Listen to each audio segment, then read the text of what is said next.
Hello student, स्वागत है आपका आईसीटी वर्चुअल क्लासेस में। मैं हूं कविता, आपकी साइंस टीचर। उम्मीद करती हूं आप सभी अच्छे होंगे और स्वस्थ होंगे।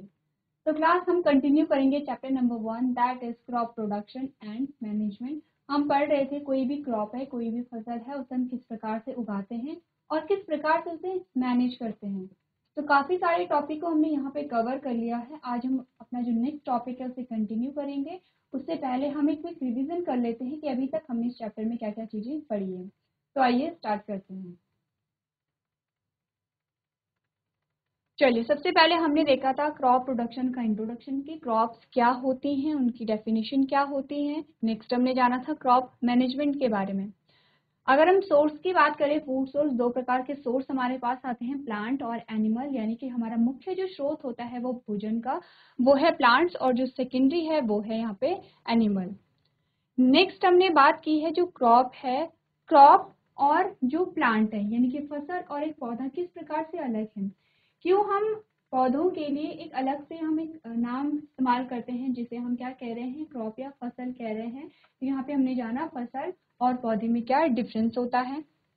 नेक्स्ट हमारे पास आते हैं टाइप्स ऑफ क्रॉप। तो वैसे हमारे पास 3 प्रकार की क्रॉप्स होती हैं, लेकिन मेनली हमारी बुक में 2 प्रकार की क्रॉप के बारे में हमने पढ़ा है, खरीफ और रबी क्रॉप के बारे में। आपने जाना है कि खरीफ और रबी की जो क्रॉप है वो कब बोई जाती है, कब उन्हें काटा जाता है, कौन कौन से एग्जाम्पल हैं, रबी के क्या एग्जाम्पल हैं, खरीफ की फसल के क्या एग्जाम्पल हैं। नेक्स्ट जो हमारा टॉपिक आया था, हम यहाँ पे बात कर रहे थे कि कोई भी फसल है जब हम उन्हें उगा रहे हैं तो उनमें की कौन कौन सी विधियों का हम प्रयोग कर रहे हैं, क्या क्या हम वहाँ पे करते हैं। तो ये कुछ पॉइंट्स के बारे में हमने जाना था। ये सारे ही पॉइंट्स है, जब हम किसी फसल को उगाते हैं तो सारे ही पॉइंट्स को हम यहाँ पे क्या करते हैं, फॉलो करते हैं। जैसे कि हमने कहा सबसे पहले हम मिट्टी की तैयारी करेंगे यानी कि प्रिपरेशन ऑफ सॉइल करेंगे। नेक्स्ट हमने कहा सोइंग हम करेंगे यानी कि हम बुआई करेंगे। नेक्स्ट हमने कहा एडिंग मैन्योर एंड फर्टिलाइजर्स, खाद और उर्वरक को जोड़ेंगे। नेक्स्ट हमने कहा इरिगेशन होगा यानी कि सिंचाई होगी। नेक्स्ट हमने कहा प्रोटेक्टिंग फ्रॉम वीड्स यानी खरपतवार से फसलों को हम बचाव, वहाँ पे फसलों का बचाव करेंगे। नेक्स्ट हमने कहा कि हार्वेस्टिंग होगा यानी फसल की कटाई होगी, जब फसल पक जाती है तो अब फसल की कटाई होगी। और लास्ट में हम क्या कर रहे हैं, हमने कहा स्टोरेज कर रहे हैं, यहाँ पे भंडारण हम कर रहे हैं। तो आपको ध्यान देना है, सारे टॉपिक को आपको ध्यान से पढ़ना है। हमने इसमें से मिट्टी की तैयारी और बीजों की बुवाई के बारे में पढ़ लिया था। हमने जान लिया था मिट्टी की तैयारी किस प्रकार से होती है। उसके बाद हम बुवाई करते हैं। मिट्टी की तैयारी में हम क्या कर रहे थे, हमने कहा हम खेतों को जोत रहे थे। जब मिट्टी की तैयारी के बारे में हमने पढ़ा था तो क्या हमने कहा, हमने कहा हम खेतों की जुताई कर रहे हैं। अब क्या रीजन है खेतों की जुताई का, हमने कहा खेतों की जुताई का रीजन है कि हम मिट्टी को ढीला कर रहे हैं, मिट्टी के कण ढीले होंगे और मिट्टी के कण ढीले होंगे तो आसानी से वो क्या करेंगे, पानी को अवशोषित करेंगे और वहाँ पे क्या होगा, जो पौधा होगा वो वहाँ पे उग पाएगा, उसकी जड़ें नीचे की ओर डेवलप हो पाएंगी, विकसित हो पाएंगे। इस प्रकार से यहाँ पे क्या होगा, मिट्टी की तैयारी हमने कर ली है। ये बात हमने कर ली थी। अब हमने कहा कि मिट्टी की तैयारी के लिए कुछ उपकरण हमारे पास आते हैं, कुछ कृषि यंत्रों के बारे में हमने पढ़ा था, जिसमें हमने पढ़ा था हल के बारे में। क्या क्या चीजें आपको ध्यान रखनी है, हल कहाँ पे यूज होता है, हल किस चीज से निर्मित होता है, हल का आपको डायग्राम यहाँ पे पता होना चाहिए। यही हमने यहाँ पे पढ़ा था। ये जो इमेज है आपकी बुक में दी गई है जिसके बारे में हम बात कर चुके हैं। नेक्स्ट हमने क्या कहा, हमने कहा नेक्स्ट कुदाल आता है। अब आपको ये देखना है कि कुदाल के क्या कार्य हैं, हल और कुदाल में क्या डिफरेंस है, दोनों के क्या कार्य हैं, और दोनों का जो डायग्राम है वो भी आपको याद करना है। नेक्स्ट हमने बात की थी यहाँ पे खेतीहर की, कल्टीवेटर की। कल्टीवेटर क्या है और कल्टीवेटर को हम किसकी जगह पे यहाँ पे इस्तेमाल करते हैं, ये सारी चीजें हम डिस्कस कर चुके थे। नेक्स्ट हमने बात की थी बुआई की। अब यहाँ पे मिट्टी की तैयारी की बात हमने कर ली है। हमने कहा फिर बुआई होती है। हमने पढ़ा कि बुआई में हम क्या करेंगे, मिट्टी तैयार हो चुकी है, अब हम बीजों को बोएंगे और वहाँ पे क्या करेंगे, बीजों को बोने के बाद वहाँ पे बीजों का अंकुरण होगा जिससे कि यहाँ पे नई फसल उगेगी। यहाँ पे हमने क्या किया कि जब हम बुआई करते हैं तो बुआई के लिए क्या क्यों इम्पोर्टेंट है, क्या क्या चीजें वहाँ पे शामिल होती है, कुछ पॉइंट्स के बारे में हमने जाना था। नेक्स्ट हमने बात की थी बीजों की गुणवत्ता। देखिए, अब हम बीजों को बो रहे हैं तो उसके लिए क्या होगा, हमें ये पता होना चाहिए जिन बीजों को हम बो रहे हैं उनकी गुणवत्ता किस प्रकार की है। हम क्या करेंगे, उत्तम किस्म के बीजों को वहाँ पे लेंगे, उत्तम किस्म के बीजों को वहाँ पे बोएंगे। अब उत्तम किस्म के बीजों से क्या मतलब है हमारा, हमने कहा जो बीज हैं वो क्या होंगे, स्वस्थ होने चाहिए। सबसे पहले क्या है, हेल्दी सीड होनी चाहिए, स्वस्थ बीज होने चाहिए।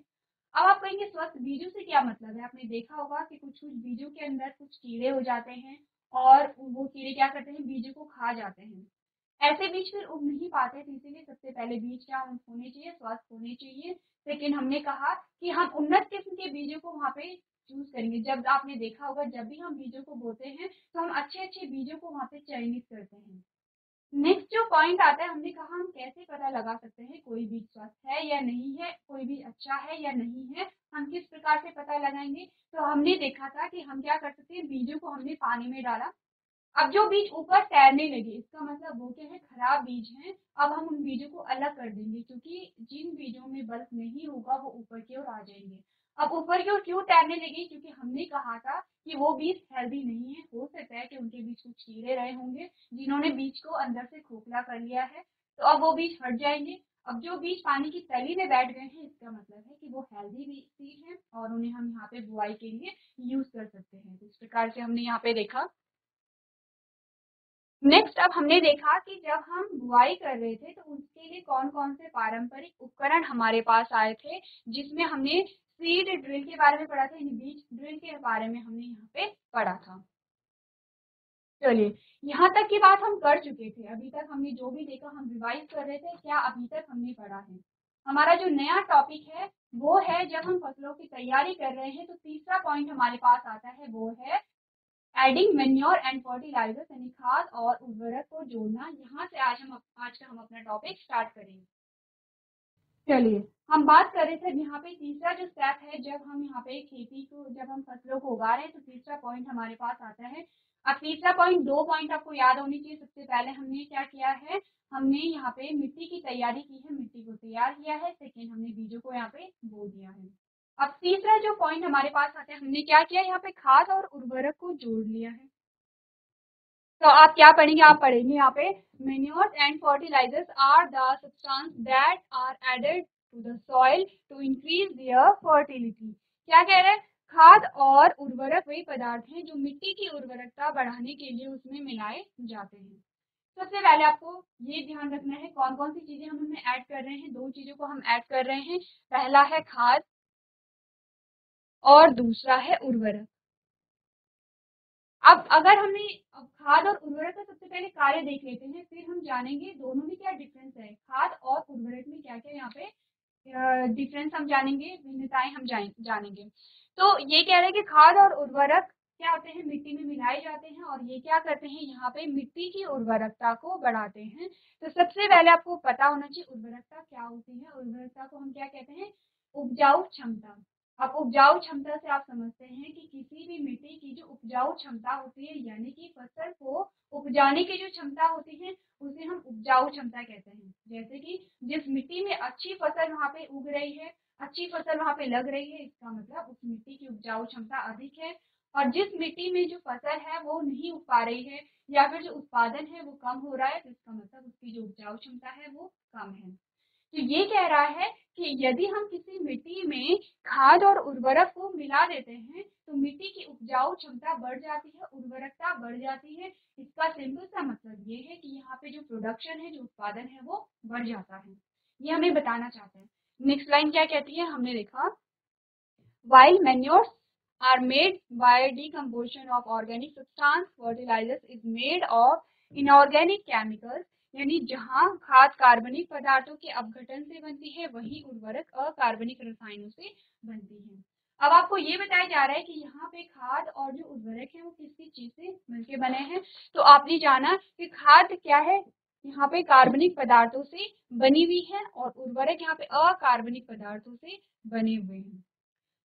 तो आपने क्या जाना, आपने जाना कि हम यहाँ पे खाद और उर्वरक को सिर्फ इसलिए जोड़ रहे हैं जिससे कि हमारा उत्पादन अच्छा हो सके, मिट्टी की उर्वरकता बढ़ सके, मिट्टी की उपजाऊ क्षमता बढ़ सके। अब नेक्स्ट जो पॉइंट ये आता है कि ऐसा क्या होता है मिट्टी में कि मिट्टी की उपजाऊ क्षमता बढ़ जाती है जब हम खाद और उर्वरक को यहाँ पे जोड़ते हैं।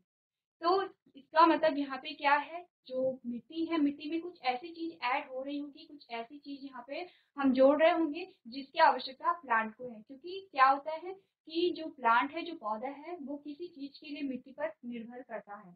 अब वो चीज क्या होती है, तो आपका आंसर होना चाहिए कि जो पौधा है वो मिट्टी पर निर्भर करता है जल के लिए और खनिज लवणों के लिए या पोषक तत्वों के लिए। तो पोषक तत्व कहाँ होते हैं, मिट्टी में होते हैं। पोषक तत्वों की बेस पे या मिनरल्स जो होते हैं, खनिज लवण जो होते हैं, इसके आधार पर ही हमने कहा था कि कोई मिट्टी उपजाऊ है या नहीं है। मिट्टी का उपजाऊ होना ये संकेत देता है कि मिट्टी में जो पोषक तत्व हैं वो अधिक मात्रा में हैं। और अगर मिट्टी में कोई फसल नहीं उग पा रही है तो वो ये हमें ये बताता है कि यहाँ पे जो पोषक तत्व की मात्रा है वो कम है। इसका मतलब हम समझते हैं कि जो खाद और उर्वरक होते हैं वो मिट्टी में पोषक तत्वों को ऐड करते हैं, या मिनरल्स को ऐड करते हैं, या फिर जो खनिज लवण है उन्हें ऐड करते हैं, आप कुछ भी कह सकते हैं।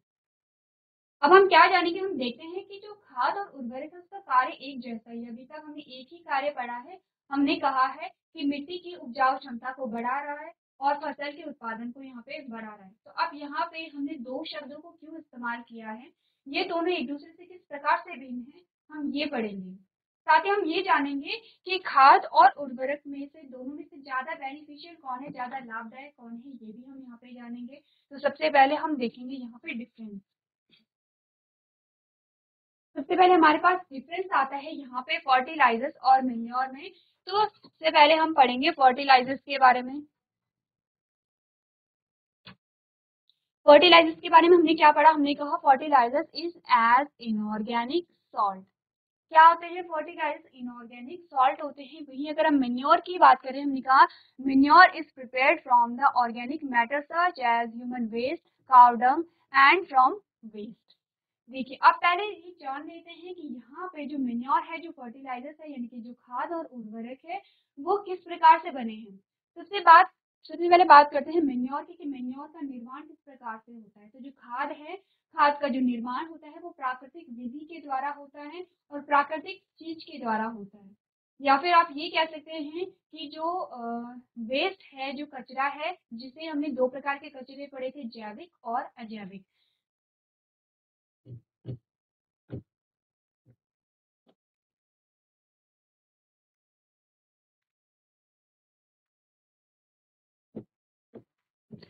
लेकिन हमने पढ़ा था अजैविक कचरा।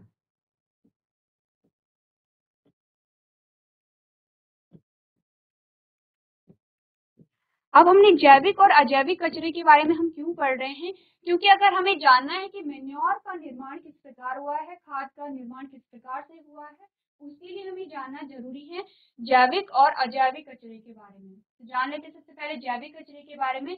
जैविक कचरे को आप दो प्रकार से डिफाइन कर सकते हैं।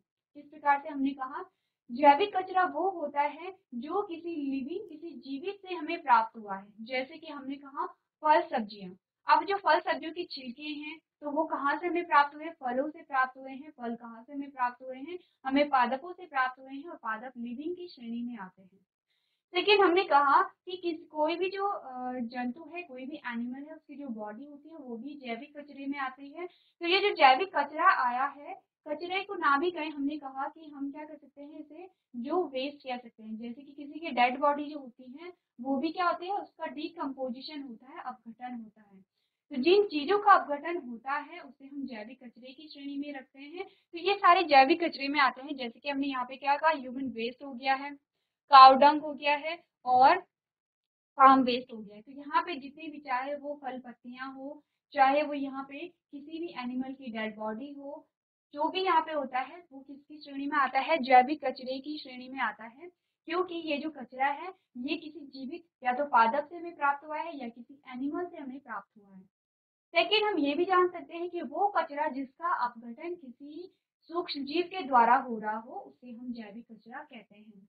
तो देखिए, अगर हम बात करें यहाँ पे पादपों की, तो आपने देखा होगा कोई पेड़ यहाँ पे अगर कट जाता है, वो सूख जाता है, और धीरे धीरे आप देखेंगे कि वहां पे वो जो पेड़ है, वो जो लकड़ी है, उसका अपघटन हो जाता है। सेम यही बात आपने कहाँ देखी, कि कोई जंतु है, उसकी डेड बॉडी है, आपने देखा पूरी डेड बॉडी, वहां पे कुछ दिनों बाद आप वहां पे जाएंगे, वहां पे सिर्फ हड्डियों का ढांचा रहता है। यानी कि वहां पे क्या हुआ, वो जो डेड बॉडी थी उसका अपघटन हुआ है। अपघटन किसके द्वारा हुआ है, अपघटकों के द्वारा हुआ है। और अपघटक के जो एग्जाम्पल है वो क्या होते हैं, कुछ कृमि हो सकते हैं, कुछ सूक्ष्म जीव हो सकते हैं जो कि क्या करते हैं, अपघटन करते हैं। इसी प्रकार से आप देखेंगे जो फल सब्जियां होती हैं, जो पका हुआ भोजन होता है, इन सबका भी अपघटन होता है। जैसे कि आपने देखा होगा हमारे घर में कोई सब्जी है या फिर आपने आटा गूंथ के रख दिया है, काफी दिनों तक आपने उसे ऐसे ही बाहर छोड़ दिया, तो आप देखेंगे कि वो जो सब्जियां हैं, वो जो फल है या भोजन है, कोई भी चीज वहां पे होगी, आपको उसमें से स्मेल आने लगती है, उसका टेस्ट चेंज होने लगता है। तो ये क्या इंडिकेट कर रहा है कि आपको बता रहा है कि यहाँ पे उस वस्तु का, उस चीज का अपघटन हो गया है, चाहे वो पका हुआ भोजन हो, चाहे वो गूथा हुआ आटा हो, चाहे वो फल सब्जियां हो। आपने देखा है कि फल क्या होते हैं, सड़ने लगते हैं, अगर हम काफी दिनों तक उन्हें रख दें तो फल सड़ने लगते हैं। ये हमें क्या बता रही है, अपघटन हो रहा है सूक्ष्म जीवों के द्वारा। और इस प्रकार से जब किसी जैविक कचरे का अपघटन होता है तो अपघटन के बाद वहां पे जो जिस चीज का निर्माण होता है उसे हम क्या कहते हैं, खाद कहते हैं। यानी कि खाद का निर्माण किस प्रकार से होगा, जैविक कचरे के द्वारा होगा, एक नेचुरल प्रोसेस के द्वारा होता है, जो कि खाद में इसका निर्माण हो जाता है। यहाँ पे कुछ कृमि भी हो सकते हैं, जिसमें आपने एक एग्जाम्पल पढ़ा होगा, लाल कृमि। यानी ये बात। अब जो सेकंड वर्ड हमारे पास आता है फर्टिलाइजर, तो फर्टिलाइजर्स का जो निर्माण है वो किस प्रकार से होता है, फर्टिलाइजर्स का निर्माण यहाँ पे केमिकल्स के द्वारा होता है, रसायनों के द्वारा होता है, फैक्ट्री में इन्हें तैयार किया जाता है। तो ये नेचुरल प्रोसेस नहीं है, ये क्या है, कृत्रिम विधि है। यहाँ पे जो कि क्या करता है, मिट्टी की उर्वरकता को बढ़ाता है। दोनों में डिफरेंस क्या है, ये नेचुरल प्रोसेस के द्वारा बन रहा है, ये आर्टिफिशियल प्रोसेस के द्वारा बन रहा है। ये क्या है, किसी जैविक कचरे से बन रहा होगा, ये रसायनों से बन रहा होगा। पहला जो डिफरेंस है वो ही हमारे पास आ जाता है। सेकेंड, अगर डिफरेंस की बात करें, अच्छा ठीक है, उससे पहले हम अजैविक कचरे की बात अब कर लेते हैं। अजैविक कचरा क्या होता है, वो कचरा जिसका अपघटन किसी सूक्ष्म जीव के द्वारा या फिर किसी अपघटक के द्वारा नहीं होता है, उसे हम अजैविक कचरे की श्रेणी में ला देते हैं। सबसे पहला और मुख्य जो एग्जाम्पल है इसका वो है प्लास्टिक। तो आपने देखा होगा प्लास्टिक का अपघटन नहीं होता है, प्लास्टिक एज इट इज बना रहता है। इसीलिए कहा जाता है कि प्लास्टिक हमारे लिए हार्मफुल है, क्योंकि जैविक कचरे का क्या अपघटन हो रहा है, अपघटन के बाद वो हमें फायदा दे रहा है, हमें नुकसान नहीं दे रहा है। किस प्रकार से फायदा दे रहा है, वो मिट्टी की उपजाऊ क्षमता को वहाँ पे बढ़ा दे रहे हैं। वही बात करें अगर अजैविक कचरे की, तो सबसे पहले ये जो अजैविक कचरा है इसका निम्नीकरण नहीं होता है, प्लस ये क्या करते हैं, मिट्टी को प्रदूषित करते हैं। अब किस प्रकार से प्रदूषित करेगा, देखिए आपने देखा होगा, आपने कोई प्लास्टिक की पॉलीथीन को फेंक दिया किसी भी फील्ड में, किसी भी खेत में आपने फेंक दिया। अब कुछ टाइम बाद वहां पे क्या, जो प्लास्टिक है, प्लास्टिक के ऊपर और मिट्टी आ गई और प्लास्टिक बीच में वहां पे दब गया, यानी नीचे से मिट्टी थी, बीच में प्लास्टिक आया, ऊपर से फिर से मिट्टी आ गई, यानी कि वो पॉलीथीन बीच में वहां पे दब गई है। अब आप काफी टाइम बाद देखोगी, जब आप देखोगी तो वो जो पॉलीथीन है वो आपको एज इट इज वहीं पे मिलेगी। तो उसने क्या किया, मिट्टी में सबसे पहले गैसेस एक्सचेंज जो हो रहा है, गैसों का विनिमय जो हो रहा है, उसे रोक दिया गया है। क्योंकि हमने यही कहा था, जब हम किसी फसल को बो रहे थे तो हम मिट्टी को ढीला कर रहे थे। क्यों ढीला कर रहे थे, ताकि वहां पे जो पानी का एब्जॉर्प्शन हो सके, अवशोषण हो सके, जो गैसों का विनिमय है, गैसेस एक्सचेंज है, वो जो प्रोसेस है वो आसानी से हो सके, जो पौधा है उसकी जो जड़ है वो आसानी से पेनिट्रेट कर सके नीचे की ओर। ये सारी चीजें हमने पढ़ी थी। अब अगर यहाँ पे कोई प्लास्टिक आ जाता है तो सारी चीजें वहां पे क्या हो जाती है, रुक जाती है, गैसों का विनिमय सही से नहीं हो पाएगा, कोई पौधा है वो नहीं हो पाएगा, क्योंकि उसकी जो जड़ें हैं वो नीचे पेनिट्रेट नहीं हो पाएंगी। पानी के अवशोषण या खनिज लवणों के अवशोषण में दिक्कत होगी। तो हमने देखा, जहाँ जैविक कचरा मिट्टी की उपजाऊ क्षमता को बढ़ा रहा है, वहीं अजैविक कचरा क्या कर रहा है, मिट्टी की उपजाऊ क्षमता को घटा रहा है और मिट्टी को प्रदूषित कर रहा है। तो यानी कि हमने ये कह सकते हैं कि जो खाद है वो हमारे लिए क्या है, बेनिफिशियल है, लाभदायक है। सेकेंड जो हमारे पास पॉइंट आता है, हमने क्या देखा, fertilisers are manufacture in factories. ये बात हम कर चुके हैं कि जो फर्टिलाइजर्स का जो निर्माण होता है, जो उर्वरक होते हैं, इनका जो प्रोडक्शन होता है वो कहाँ पे होगा, फैक्ट्रीज में यहाँ पे होता है। वहीं अगर मैन्योर की बात करें तो manure can be prepared in farms.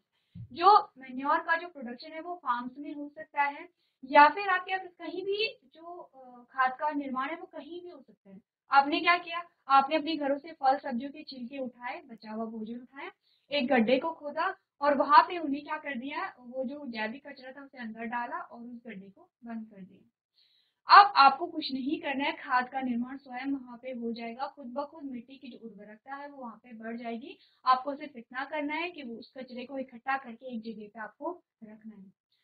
Next हमने क्या देखा, हमने कहा fertilisers are added in a comparatively smaller quantity.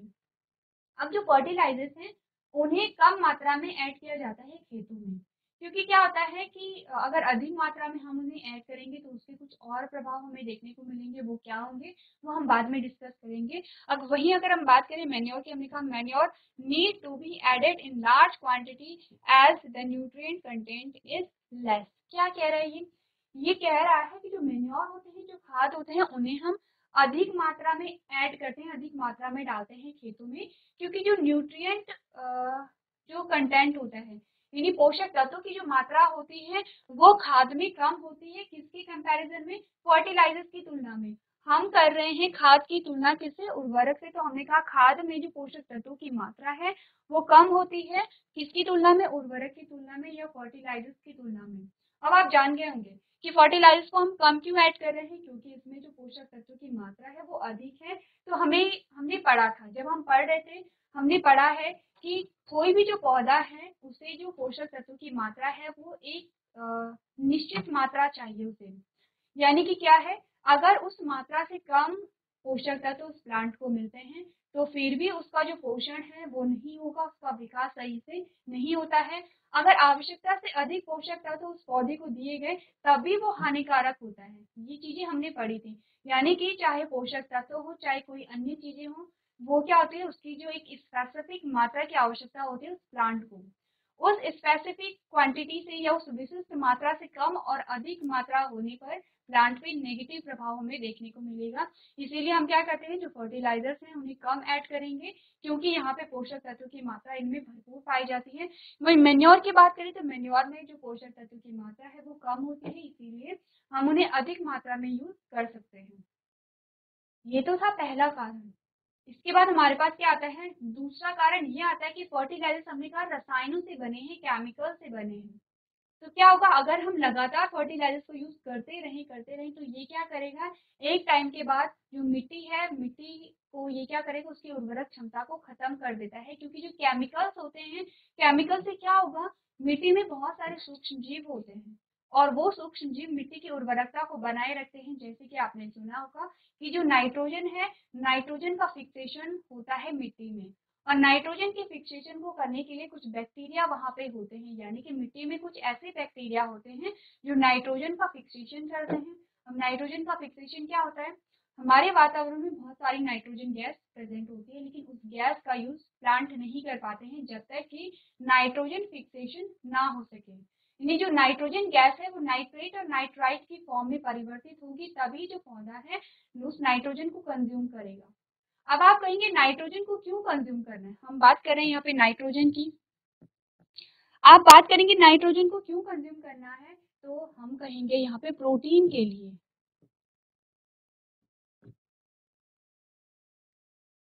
Nitrogen से क्या होता है, प्रोटीन का निर्माण होता है, वही प्रोटीन जो कि हम कंज्यूम करते हैं, हम ग्रहण करते हैं प्लांट से। हम दालों को क्यों खाते हैं, ताकि हमें प्रोटीन मिल सके, और उस प्रोटीन का निर्माण कब होगा, जब नाइट्रोजन फिक्स होगी। तो हमने कहा कि जब नाइट्रोजन फिक्स होगी तभी यहाँ पे प्रोटीन का निर्माण हो रहा है, और नाइट्रोजन के फिक्सेशन के लिए बैक्टीरिया यहाँ पे इम्पोर्टेंट है, जीवाणु यहाँ पे इम्पोर्टेंट है। तो अगर हम फर्टिलाइजर्स को अधिक मात्रा में ऐड करते रहें तो वो जो जीवाणु हैं वो उन पर हानिकारक प्रभाव पड़ेगा और वो धीरे धीरे उनकी डेथ होती चली जाएगी। इससे क्या होगा कि यहाँ पे नाइट्रोजन का फिक्सेशन नहीं होगा, नाइट्रोजन का फिक्सेशन नहीं हुआ तो प्रोटीन का यहाँ पे निर्माण नहीं होगा। तो ये किसके प्रभाव है, फर्टिलाइजर के जो हानिकारक प्रभाव है। वही हम मेन्योर की बात करें तो मेन्योर हम कितनी भी मात्रा वहाँ पे ऐड करें, मैन्योर कोई हानिकारक प्रभाव नहीं दिखाते हैं मिट्टी पे, क्योंकि मैन्योर यानी कि खाद का जो निर्माण है वो किससे हुआ है, जैविक कचरे से हुआ है। नेक्स्ट पॉइंट हमारे पास आता है, हमने कहा fertilisers do not provide any humus to the soil, यानी कि जो फर्टिलाइजर्स होते हैं उनमें ह्यूमस नहीं होता है। और अगर हम बात करें मैन्योर की, तो मैन्योर में क्या होता है, बहुत सारा ह्यूमस होता है। अब यही ह्यूमस यहाँ पे क्या करता है, बहुत सारे फंक्शन होते हैं इस ह्यूमस के। तो हमने देखा फर्टिलाइजेशन में ह्यूमस नहीं होगा और मैन्योर में खूब सारा यहाँ पे क्या होता है, ह्यूमस होता है। ह्यूमस के अलग अलग कार्य होते हैं। क्या क्या कार्य होते हैं, जैसे कि हमने पढ़ा था कि 3 प्रकार की मिट्टी होती है। यहाँ पे हमने कहा था रेतीली मिट्टी होती है, चिकनी मिट्टी होती है। तो मेनली हम 2 मिट्टियों के बारे में बात करेंगे, रेतीली और चिकनी मिट्टी के बारे में। तो रेतीली मिट्टी में क्या आता है, मिट्टी के जो पार्टिकल्स होते हैं उनके बीच का जो रिक्त स्थान होता है वो अधिक होता है, जिसके कारण ये क्या कर सकते हैं, पानी को जो है वो पानी को अवशोषित नहीं कर पाते हैं, यानी कि पानी एकदम से निकल जाता है। आपने देखा होगा, अगर आपने रेतीली मिट्टी को देखा, आपने उसमें पानी डाला तो आप देखेंगे जल्दी से जो पानी है वो उससे निकल जाता है और रेतीली मिट्टी सूख जाती है। तो इस स्थिति में क्या होता है, कोई भी प्लांट है वो रेतीली मिट्टी में नहीं उग पाएगा, क्योंकि हर एक पौधे को पानी की आवश्यकता होती है। चाहे किसी पौधे को अधिक आवश्यकता हो सकती है, किसी को कम हो सकती है, लेकिन क्या है, पानी की आवश्यकता सबको होती है। ये ह्यूमस क्या करता है, जब हम खाद ऐड करते हैं रेतीली मिट्टी में, तो वहाँ पे क्या होता है, जो ह्यूमस है वो जो मिट्टी के जो बीच का जो रिक्त स्थान है उसे कम कर देता है। तो इससे क्या होगा, अब जो पानी है, पानी उस रेतीली मिट्टी में ठहर सकता है और वहाँ पे जो पेड़ पौधे हैं वो उग सकते हैं। अगर हम बात करें यहाँ पे चिकनी मिट्टी की, तो हमने कहा उस जो चिकनी मिट्टी होती है, उस मिट्टी के जो पार्टिकल्स होते हैं उनके बीच का जो रिक्त स्थान है वो बहुत कम होता है। अब इस स्थिति में क्या होता है, अगर उसमें कुछ पानी की कुछ मात्रा डाली जाए तो पानी वहीं ठहर जाता है, पानी निकल नहीं पाता है। इससे क्या होगा, इससे भी जो प्लांट है वो नहीं हो पाएंगे, क्योंकि सेम वही बात आ जाती है कि जीवित रहने के लिए हमें किसी भी चीज की आवश्यकता होती है, तो वो उस चीज की आवश्यकता एक निश्चित मात्रा में होती है, यानी कि आवश्यकता से अधिक हो या आवश्यकता से कम हो, दोनों ही क्या करेंगे, वहाँ पे हानिकारक प्रभाव वहाँ पे दिखाते हैं। सेम यही बात पानी पे भी अप्लाई होती है। पानी की अगर आवश्यकता से कम पानी किसी पौधे को मिला, वो फिर भी सरवाइव नहीं कर पाएगा। अगर आवश्यकता से अधिक पानी किसी पौधे को दिया गया, फिर भी जो पौधा है उसकी डेथ वहाँ पे हो जाएगी। तो चिकनी मिट्टी में कुछ ऐसा ही होता है, क्योंकि वहाँ पे पानी अधिक है तो पौधे नहीं उग पाते हैं। अब इस ह्यूमस ने क्या किया कि मिट्टी के बीच में जब ह्यूमस आ जाता है तो ह्यूमस से पानी का जो स्राव है वो होने लगता है। इस प्रकार से क्या हुआ कि जो अधिक पानी था वो रिसने लगा और चिकनी मिट्टी में जो पेड़ पौधे हैं वो यहाँ पे आसानी से उग सकते हैं। तो ये था जो डिफरेंस था किसके, फर्टिलाइजर्स और मेन्योर के बीच में। तो आप समझ सकते हैं कि यहाँ पे क्या है, हमारे लिए ज़्यादा बेनिफिशियल क्या है, मेन्योर यहाँ पे है, खाद यहाँ पे होता है, क्योंकि खाद मिट्टी में कोई भी हानिकारक प्रभाव नहीं दिखा रहा है। वही फर्टिलाइजर्स की बात करें तो फर्टिलाइजर्स पहले पहले बहुत अच्छा प्रभाव दिखाते हैं, यहाँ पे प्रोडक्टिविटी अच्छी होती है, लेकिन धीरे धीरे मिट्टी की जो गुणवत्ता है उससे खराब होने लगती है और एट लास्ट जो मिट्टी होती है उसमें किसी भी प्रकार की फसल यहाँ पे नहीं हो पाती है। तो इस प्रकार से आप क्या करेंगे, फर्टिलाइजर्स और मैन्योर दोनों में जो अंतर है उसे स्पष्ट करेंगे, जिसे आप अपनी कॉपी में नोट कर सकते हैं। चलिए, ये तो हमने देखा डिफरेंस यहाँ पे फर्टिलाइजर्स और मैन्योर के बीच में।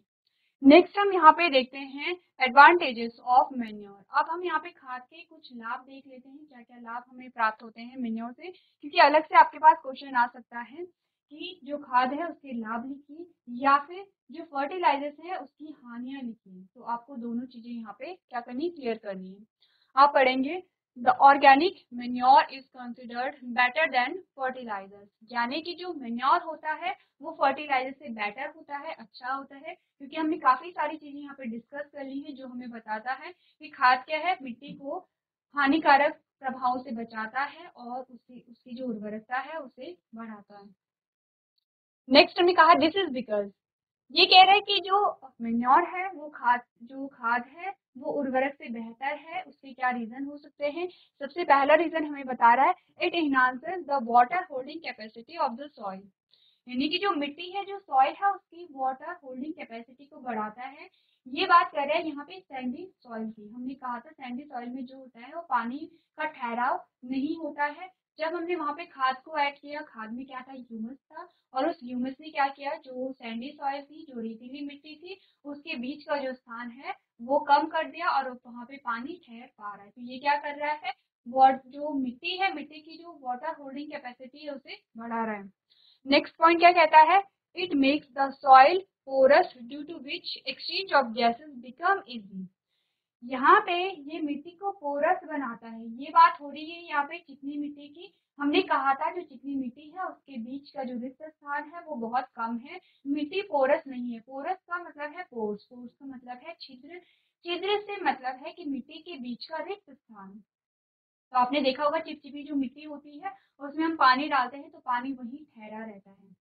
तो जब हम इसमें खाद को ऐड करते हैं तो जो ह्यूमस है, अब ह्यूमस इतनी जगह बना लेता है कि वहां पे क्या होता है कि मिट्टी के बीच का रिक्त स्थान बढ़ने लगता है। क्योंकि देखिए क्या होगा, चिकनी मिट्टी में खाद मिक्स हो जाएगी। मिक्स हो जाएगी इसका मतलब है कि जो चिकनी मिट्टी में वहां पे खाद के साथ ह्यूमस भी ऐड होगा। अब वहां पे क्या है, जो एक्स्ट्रा पानी है वो ह्यूमस के द्वारा वहां पे निकल पा रहा है। गैसेस एक्सचेंज वहां पे अच्छे से हो पा रहा है। सेकेंड हमने लाभ देख लिया। तीसरा हमने क्या देखा, it increase the number of friendly microbes. देखिए यहाँ पे क्या होगा, हमने कहा था जब हम बात कर रहे थे खाद की, सबसे पहले बात करते हैं खाद के निर्माण की किस प्रकार से हो रहा था। हमने कहा जैविक कचरे का अपघटन यहाँ पे हो रहा है, यही बात हमने की थी।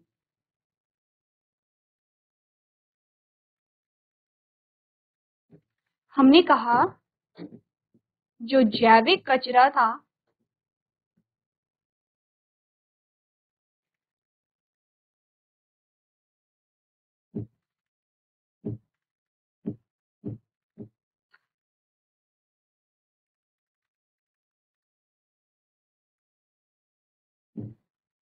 उसका अपघटन हुआ और ये खाद में परिवर्तित हो गया है। बीच में क्या हुआ, अपघटन हुआ।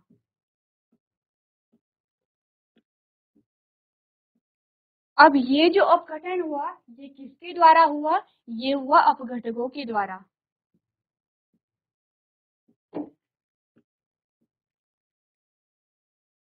ठीक है, हमने ये बात की। अब अपघटक क्या है, यहाँ पे अपघटक है, यहाँ पे कुछ सूक्ष्म जीव हो सकते हैं,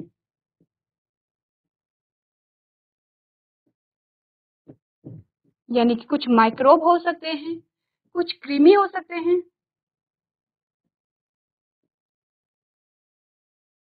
इस प्रकार से हमने क्या कहा, यहाँ पे ये जो सूक्ष्म जीव हैं वो यहाँ पे सम्मिलित होते हैं।